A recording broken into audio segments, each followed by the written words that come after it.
This is the Final Word Daily. It is the England-India Daily, and it's split across continents. Geoff Lemon and Ben Jones, the show brought to you by Nubru. I am coming to you from Sabina Park in Kingston, Jamaica, which is a strange place to be covering an England-India test match from Lord's. But Ben, you're at Lord's. You are going to tell me about the entirety of a day's play in the space of 30 seconds. Another enthralling, absorbing day of Test cricket here at the so-called home of cricket. India threatened to take the game away from England this morning. Rishabh Pant and KL Rahul batted beautifully in the morning session, and it was very much going in one direction. And a big lead was loading for the tourists. And then the last ball of the session before lunch, KL Rahul on 99 calls Rishabh Pant through for an urgent quick single. Rishabh Pant is reeling it, and everything slightly degenerates from there. Jofra starts bowling gas. India put up a bit of a fight back. Washington Sundar, Ravindra Jadeja, they scrape their way to level pegging. The scores are level at the end of the first innings, 387 runs apiece. 1 over is faced in the evening by Zach Crawley from Jasprit. We'll talk about that shortly. It was a very, very slow burning day that climaxed in basically almost a fist fight between two teams. Scores level. We love scores level. It gives opportunities for Andrew Sampson and company to look up all of the test matches that have been scores level after the first innings. But I'm more interested in the run for the 100. So at times you see a player reach 100 even, and then some wiring goes wrong upstairs and they get themselves out next ball. You rarely see them get two players out for their 100, taking the run for the century, and then immediately after lunch, KL Rahul edging one to slip. But I think that can take away from the importance of that partnership, what it built through that session, because they were still a long way behind. When Pant and KL Rahul came together, India were every chance of being bowled out for a significant deficit. The fact is that those guys took them close enough that then Jadeja was able, with his innings and some support from Washington Sundar as well, to get them to a reasonable position, and Nitish Kumar Reddy did a bit there as well. So the possible large deficit was taken care of, and now it's very much back in England's court. Okay, what are you guys willing to do? What are you willing to set? How aggressively are you willing to play in your third innings to try to set up a win? It feels like, even though India supporters might look at that and think, well, there were opportunities to go bigger and get a lead, but from where they started the day, this is actually a really good result. Completely. I mean, at the start of the day, they're 200 and they're about 250 behind, I think 240 behind. There's a long way to get back into the game from there. And the way that Rishabh, we spoke last night about the potential fireworks. There weren't actually that many fireworks. It was just good batting. He just played really well. And KL has been so controlled and organised this summer.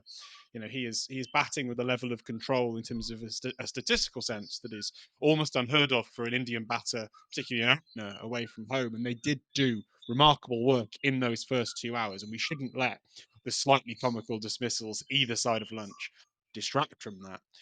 To just zoom in on the dismissals themselves, though, because they were of note in different ways. Rishabh at the non-strikers end is basically, at the strikers end, is trying to get KL back on strike so that he can get his 100 before lunch. He's desperately trying to make sure he doesn't have to go on do a semi-route, a 99 not out at lunch. It's going to ruin your beef bourguignon. It's going to ruin your filet saumon. It's nice to enjoy a Lord's lunch with a century to your name. And pulls it through. There's no run there. There's absolutely no run there. And Ben Stokes, off his own bowling, goes to his right, swivels, throws the stumps down in a way that we've seen many, many times from Stokes. But it was a brilliant piece of athleticism. It's a hot piece of fielding. He celebrates it. Yeah, like you think they should get away with that. They should get away with that run, really, because most players are not going to hit the stumps on the spin. It should be. There wasn't a run there in the sense of there isn't enough time, but normally you would be given the opportunity to go, that was a bit dicey. Anyway, KL, on you go. But because Ben Stokes is Ben Stokes and he seized the moment, as he has so many times he's in his sixth over, I think, of a spell which was right up there with the fastest he's ever bowled in Test cricket. He was bowling beautifully, putting in a huge amount of effort, bowling bouncers round the wicket to two set batters. And he still manages to pull off this moment of athleticism, which breaks the partnership. They come out after lunch. Shoaib Bashir, who's actually been off the field for much of today because of a return catch or a shot straight back at him, which injured his non-bowling finger. He's been off the field since then. But while he was on, he managed to lob one wide to KL Rahul, who brilliant at it and pushed it to first slip. And suddenly it felt like England had got an opportunity. They'd gotten in. These two guys that looked like they were going to bat forever were both gone. And then Jadeja did what Jadeja does. And I'd like to just pay tribute to the fact that Jadeja, 350s in a row, he just always contributes with the bat. He doesn't necessarily make amazing scores because he's lower down the order, but he always finds a way to contribute. He always finds a way to just extend India's extend India's lead or reduce the deficit. He always makes some kind of intervention. And today it was enough to get them back to parity. In England, slightly blow away the tail with the way that Chris Wokes, I know of all people, why can't England get rid of the tail? It's because they haven't got enough 76-mile-an-hour keeper up to the stump seamers, and that's what we see today. They wipe out the tail and they are level at the end of the day. It was a really peculiar shape to the innings. And it has ended up in the situation where the scores are level. I know you were alluding to it. It's the 9th time that we've had teams level at this stage in the game. All previous times, the side, or no, I got that wrong. It's not that all previous times the side batting first has won. It's that in none of those instances has the side batting last won the game. So it's looking ill for India from here, but it's Bazball tests. Records break. Things strange happen in these games. The card of history doesn't necessarily have that much bearing on what we're going to see. It felt to me, so there was a moment around about, I think it was when India were approaching the 300 mark, when it was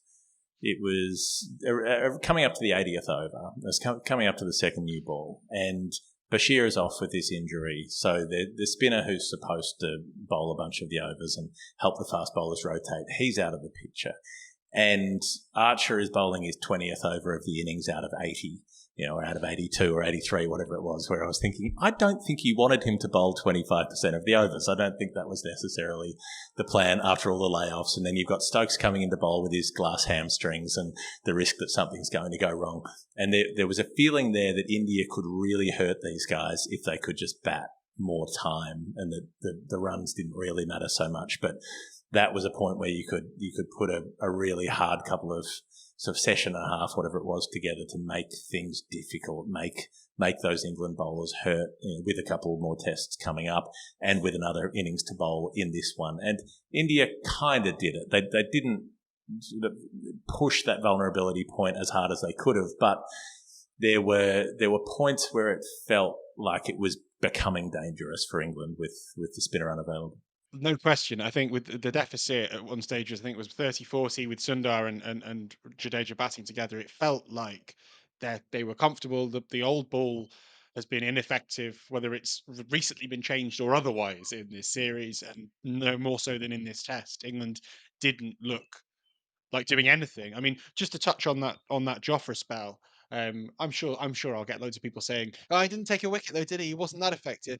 Today was the fastest Jofra Archer has ever bowled in a Test match. It was his fastest spell on record. Really? We did a graphic on TV of his 5 fastest spells, all of them at Lords, 3 of them in the 2019 game against the Australians, and 2 in this game. Like, he was bowling very, very, very quickly with a very old ball and getting absolutely nothing out of the pitch. Like, he was throwing everything into it and getting nothing back. And I think that summed it up. There was no intensity to it. England were really trying. I think they bowled quite nicely. Bashir would have been a useful asset on a pitch that is taking turn and is going to take more turn. We keep saying it. Day 4 and 5 on this pitch are going to be interesting. The fact that India couldn't convert that moment of nervousness for England into a lead at all, let alone a significant one, is, I think, going to be quite influential, because I think if they'd have been able to even get a 50 lead, the equation gets very tricky for England. Suddenly they're looking at, they probably need to get 300, and then they're still setting India 250 in 2.5 sessions, which they might fancy, they might have a dart at. Whereas now, all results are possible. There is the opportunity for England, if they want to all bat 4 India out the results game, are on the if they are table. able. There is the opportunity for India to skittle England and have a relatively leisurely chase of 200 if they do the needful with the ball. I think what's interesting there is that we are so used to seeing these kind of test matches in England of late, where they're very high scoring, but we haven't seen very even high scoring games. They've generally been England scoring stupidly quickly, the opposition scoring really slowly and getting somewhere near them, and as a result, there's loads of time left in the game. This is the first time where England have scored quite slowly. The opposition have matched them, and as a result, the draw is a genuinely meaningful presence in the overall spectacle. And I think Oh, that's going to be interesting to see how both sides negotiate that kind of looming spectre of England actually might draw a game under Ben Stokes' captaincy that doesn't involve rain. If anything, it's going to involve too much sun. That's possibly the only reason that we're not going to see a draw, is because that yeah. sun is going to bake the pitch, and Joe Bashir, injury or not, is going to be tasked with bowling India out on the last day Well, at Lords. look, I'm going to say if you've injured the little finger on your non-bowling hand, you know, Malcolm Marshall did it. You can probably send down some off breaks, buddy. You know, like let's see you get back out there. Oh, sorry, is it all your slip catching that's gonna?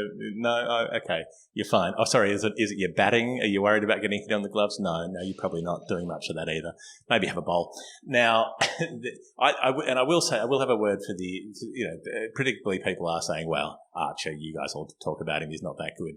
Only took one for that new ball bit. I mean, the Yorker he produced with the new ball deserved a wicket. The one he bowled to Reddy, where it comes searing in, and just at the very last second, the newish ball makes it swing too much. It goes dastardly, wickedly late and down the leg side in terms of the swing. But that was, for 4/5 of the way down the pitch, that looked like it was heading for middle stump.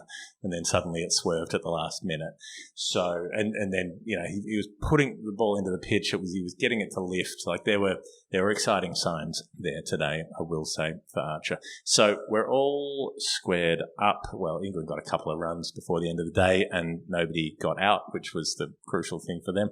Might come to that in the Hall of Fame in a moment. A quick reminder about New Brew, who put together the supplements, drinks that can help your brain do things better. And after we were rushing around trying to get this show organised and figure out how to record it, it might be time for a Lucid, which is the one with the various nootropic ingredients that can help you sleep, that can help you get a restful night, which are separately things that I've used for sleeping, which I have found effective. So there are a range of other ingredients as well. Noobrew.com, Noobru. Go and have a look at the range that they offer and see what might be able to help you out in terms of getting your brain sharper, feeling focused, feeling more energized, all of the different things that you might need a bit of a boost with. Noobrew.com/final word is where you can find a 15% discount when you check out. Okay, we'll be back with the Hall of Fame. It is the final word. It's Ben Jones. It's Geoff Lemon. I'm going to ask you first. What tickled your final word fancy? What made you give a little half smile at something today? Okay, well, I've got two here, and I'm going to say one of them is slightly more substantial than the other. So let's do the short one. Chris Woakes bowling to Akashdeep was very, very, very funny because he the game was suddenly accelerating. England had an intervention. The number 9 walks in. He's not a great number 9, and Chris Woakes almost immediately has him pin LBW. It's given out on the field. Akash reviews slightly optimistically. It's overturned. It's pretty tight, but it's overturned. Next ball, Chris Woakes goes in immediately, pins him, LBW again. It's given out. Akash reviews. It is given, not out. It is a beautiful little passage of, again, Chris Woakes being tested. I feel like there's a bit of Truman Show this summer. There's been a lot of Chris Woakes' dismissal or wickets being overturned. And he's the nicest man in cricket, and constantly we see him having to deal with these rude interventions from the umpiring spirits at the other end. So that was funny. However, what happened in the last 10 minutes of the day was absolutely fantastic. England come back to bat. They've got to face 1, 2, maybe 3 overs from Jasprit Bumrah with a new ball in slightly fading light in front of a genuinely quite biased crowd. There was a lot of Indian fans in. It was pretty balanced. This was a 50-50 split. It was quite hostile as it came out. There was a lot going on. There's a lot of electricity in the air. And Crawley and Duckett walked through the long room about a minute and a half late than they're supposed to. So they're already playing silly buggers. They get out to the middle, they scratch, they take the guard again, they back away. Da, da, da, da. Oh, actually, can I just da, da, da? They slightly change. They decide who's going to face the first ball. They are doing everything they can to only face a fraction of the overs they're supposed to. They like Crawley faces delivery. It hits the middle of his bat, flicks up maybe within an inch of his finger. He pulls away like he's broken both hands. And India are getting incandescently angry about it in a way that I think is brilliant because it's brilliant shithousery from Crawley. Brilliant. Like he's pulling away the last minute every single time. He's doing what he should do. You can talk about the spirit of the game. Every single batter that has ever played the game would be doing exactly what he did. And he was perfect. He was executing his skills perfectly. What I even liked even more is that India weren't just sitting there and tutting and going, come on, they were furious. They were in his face. They were screaming at him. They were swearing at him. Shubman Gill went up and said, grow some balls," which is, a gendered statement, which we can probably discuss another time. But ultimately, they weren't having it. They were up in their grill. And I just loved seeing like almost like if you're going to be like that, we're going to be like this. And then England responding, well, if you're going to be like that, we're going to be like this. And it escalated and escalated and escalated. And I think ultimately what's going to happen tomorrow morning is either Zach Crawley's going to get out first ball, which will be very funny, or he's going to make a runnable 150 that wins England the game, which potentially is even funnier. Nothing in between will do. We need to be Yeah. one at the extreme or one at the other extreme. It was a brilliant passage of play that I thoroughly enjoyed.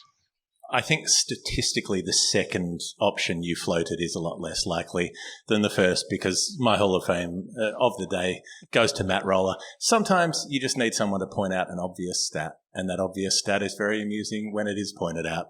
KL Rahul, as Roller put up, 400s in England. Zach Crawley, 300s in England. Ben Duckett, 300s in England. Zach Crawley has played, I think, 27 test matches in England. KL Rahul has played 12. So he's got him covered. He's got him covered. And I think the risk of that Crawley 100, if you look at the historical record, not that high. Basically, my theory is they're not picking him to play in England. They're picking him to play in Australia, and they're picking him on the basis of the fact that he made 80-odd at the SCG 4 years ago. And on that basis, he has had 4 years locked in so that he'll be comfortable and confident of his spot when he gets to Australia in 4 years' time. He's had the ultimate rails run off the basis of that, and it just might work because, when the bowling's fast and coming at him, he seems to be able to hit it sometimes. And in England, not so much. I think that is true. I think the thing with Crawley, we've spoken so much about him, I don't even know what to think anymore. He exists as an abstract gas in my world now. I think with Crawley, we are going to see him play in the Ashes. They're not going to drop him. But what keeps them coming back, what keeps him in the side is this sense of maybe he is a cricketer that exists as maybe because he does every now and then play innings that make you think this man is breathtakingly talented. And this evening was a funny one because actually it's the kind of thing which I don't think anyone really expects of it. It's it's a bit streetwise. It's a little bit like I'm not just going to throw my wicket away. I don't want to face a second over of Jasprit. That is I'm shocking. going to kind of be a bit of it, like a pest. I don't want to just be like a beautiful aesthete who just floats around and nicks off for 33. I want to contribute. Yeah, And I'm reading into that. True Crawley should say, I want to face as many balls as possible before stumps so I can thrash as many boundaries through cover as possible. That would be the truest emblem. I want to hit Bumrah for all of the fours. That is what he should be. So this is something. Maybe this is development. Maybe it's growth. I am admiring of your optimism that you're imposing on Zach Crawley's mind. I think if he had said that, if he had approached this evening thinking I want to face more of Bumrah so I can hit him for more fours, I think it would have been very advisable to maybe just sit him down, pour some ice over his head, and just let him know that he averages 30, low 30s in Test cricket, and he's not actually as good as he maybe thinks he is. Ultimately, we're going to see tomorrow Zach Crawley versus Jasprit Bumrah over, and it's going to be absolutely box office. So just as we saw the crowd pouring in to be there for the first ball of day 2, I implore anyone with tickets for day 4 to be there at 10:58 because we are going to see something very, very special. There's going to be sledging, there's going to be insults, there's going to be probably an awful lot of false shots, and it's going to be wonderful. That has been us, the Final Word Daily. If you want to support the show and help us to make a show between Jamaica and London today, because that's the way that things panned out, you can do so at patreon.com/thefinalword. Get involved with our online community and help support the project of double test coverage. I will be doing a daily show from the West Indies Australia Test, which is starting right about now. So that'll be later on today. You'll see me again if you're so inclined to do so in the feed. Thank you, Ben, for being part of the show today. And that is us. New Brew is the sponsor of the episode. Find them in the show notes. And otherwise, we'll see you on day 4? 4. I'll do it. Okay. Bye.